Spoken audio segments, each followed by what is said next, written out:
ये निर्वाचन कार्यालय का दायित्व बनता है, उस मध्य प्रदेश शासन का भी दायित्व बनता है कि उनको मताधिकार का प्रयोग करने का अवसर जरूर प्रदान करें। चुनाव सबसे बड़ा यज्ञ है और इस यज्ञ में उनकी आहुति लगने से रोकने का पाप किया है भारतीय जनता पार्टी ने। भारत में अभिव्यक्ति की आज़ादी सबको है, ये बात वो कांग्रेस कह रही है जो मंच से खड़े होकर अधिकारियों को धमकाती है। मध्य प्रदेश में विधानसभा चुनाव के लिए मतदान हो चुका है और अब मतगणना की बारी है। 3 दिसंबर को मतगणना होगी, लेकिन उससे पहले कर्मचारियों ने, जो कर्मचारी अपने मतदान से वंचित हो गए हैं, उन्होंने मोर्चा खोल दिया है और कर्मचारी संगठनों ने साफ तौर पर निर्वाचन आयोग को पत्र लिखकर मांग की है कि निर्वाचन आयोग जिन कर्मचारियों ने अपना मतदान का उपयोग नहीं किया है उनको एक बार फिर से मौका दे और मतगणना के पहले हर जिले पर एक पोलिंग बूथ बनाया जाए जिसके माध्यम से कर्मचारी अपना वोट जो वंचित रह गए हैं वो कर सकें। तो ऐसे में इसको लेकर एक बार फिर से सियासत शुरू हुई है। राजनीतिक दलों की बात करें तो राजनीतिक दल भी कहीं ना कहीं आमने सामने कर्मचारियों के मतदान को लेकर। तो ऐसे में क्या कहते हैं राजनीतिक दल और किस तरीके से जो निर्वाचन आयोग से मांग की गई है कर्मचारियों की ओर से, कर्मचारियों के संगठन क्या कहते हैं, वो भी सुनाते हैं हम आपको। देखिए, मध्य प्रदेश में कई हजारों की संख्या में कर्मचारी मतदान का प्रयोग नहीं कर पाया है क्योंकि जिला निर्वाचन अधिकारियों ने आकस्मिक ड्यूटी लगा दी है।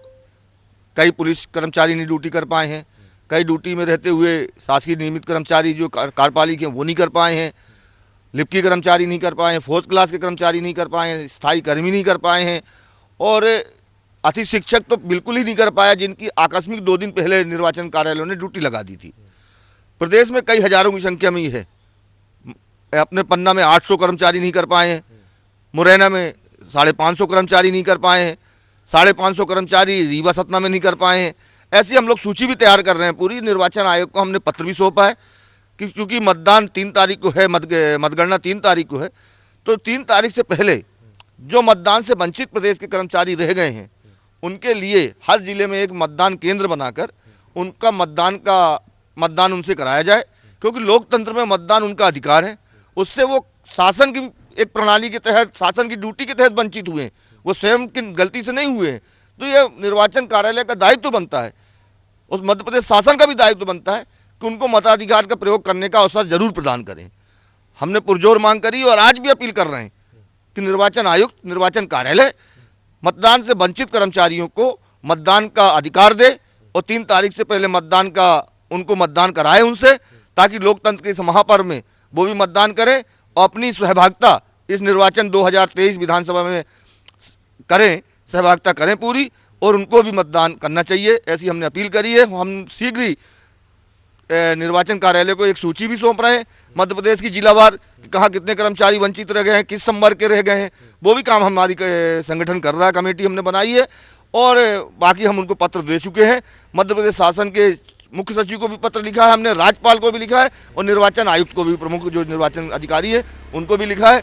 और ये बिल्कुल मतलब एक गलत काम होगा कि यदि मतदान का नहीं कर पाएंगे, क्योंकि मतदान उनका अधिकार है और मतदान वो शासन की ड्यूटी के कारण वंचित हुए हैं, ड्यूटी लगी होने के कारण नहीं कर पाए, इससे उनको मतदान कराया जाए। देखिए, भारतीय जनता पार्टी कर्मचारियों को लेकर के बहुत परेशानी में थी। उसको पता था कि कर्मचारी उनके विरोध में है और ये कांग्रेस को मतदान करेगा, इसलिए उनके साथ साजिश की गई।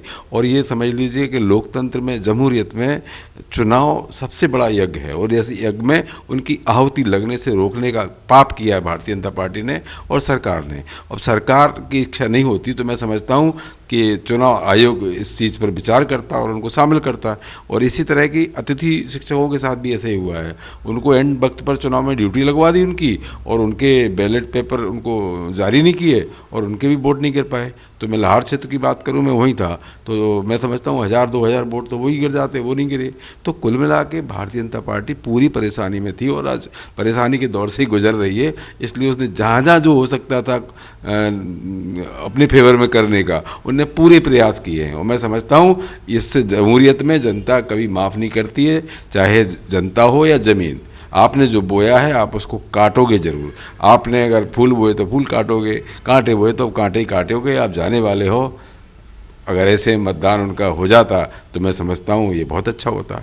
देखिए, पहली बात तो इस पत्र के बारे में अभी फ़िलहाल तक मुझे कोई जानकारी नहीं है, लेकिन अगर कर्मचारियों ने इस प्रकार की मांग की है कि उनको दोबारा से मतदान देने का मौका मिले, तो बिल्कुल लोकतांत्रिक सरकार है और ऐसे में हर किसी को मतदान का मौका मिलना चाहिए। और जैसा कि अभी आपने कुछ दिन पहले भी देखा कि जिन मतगणना बूथों पर मतदान बूथों पर चुनाव नहीं हुए थे या गड़बड़ी की बात की गई थी, तो वहाँ पर भी निर्वाचन आयोग से अपील की गई है कि दोबारा से मतदान हो। तो लोकतांत्रिक देश में इस तरीके की बातों का सामने आना कहीं ना कहीं सरकार को मजबूत बनाता है, तो हम सबको इसका स्वागत करना चाहिए। कांग्रेस कह रही है कि इस तरीके के अधिकारियों को धमकाया कि वो उनको जबरदस्ती ड्यूटी लगानी पड़ी। देखिए, कांग्रेस सबसे बड़ी बात यह है कि भारत में अभिव्यक्ति की आज़ादी सबको है।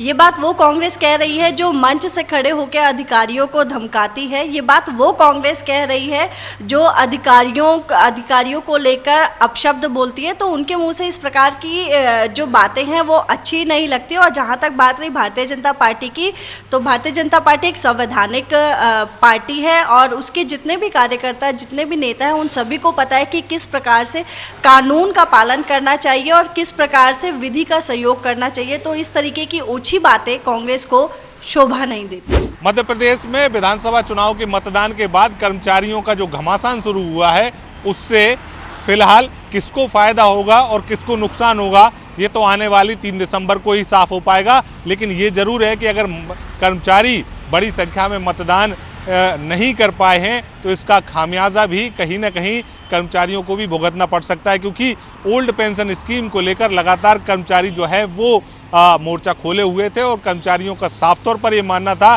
कि अगर वो बड़ी संख्या में मतदान करेंगे तो इससे कर्मचारी हितैषी सरकार बनेगी। ऐसे में अगर कर्मचारियों को वोट नहीं हो पाया है तो ऐसे में कर्मचारियों को अब एक बार फिर से वोट करने की अपील भी करनी पड़ रही है।